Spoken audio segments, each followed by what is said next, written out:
My father came from Japan in 1905.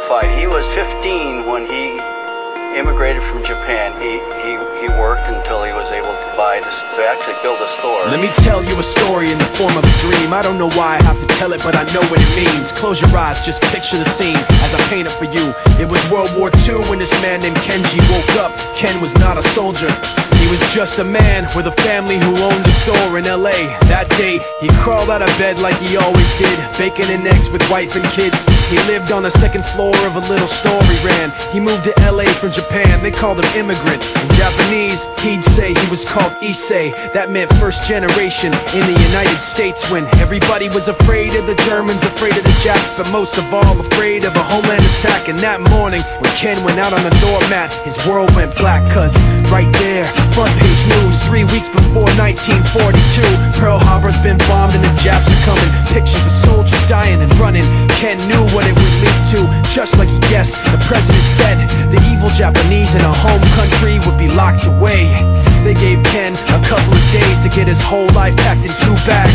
Just 2 bags, couldn't even pack his clothes. Some folks didn't even have a suitcase to pack anything in, so 2 trash bags is all it gave them. And when the kids asked Mom, where are we going, nobody even knew what to say to them. Ken didn't want to lie, he said the US is looking for spies, so we have to live in a place called Manzanar, where a lot of Japanese people are. Stop it, don't look at the gunmen.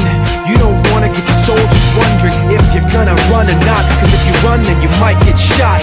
Other than that, try not to think about it. Try not to worry about it being so crowded, but someday we'll get out. Someday, someday.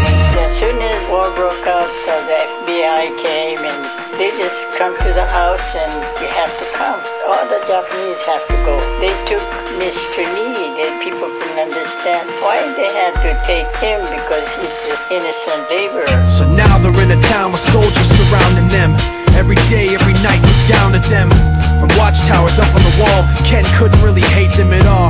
They were just doing the job and he wasn't gonna make any problems.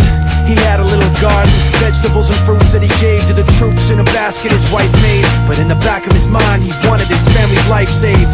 Prisoners of war in their own damn country, what for? As time passed in the prison town, he wondered if he'd live it down if and when they were free.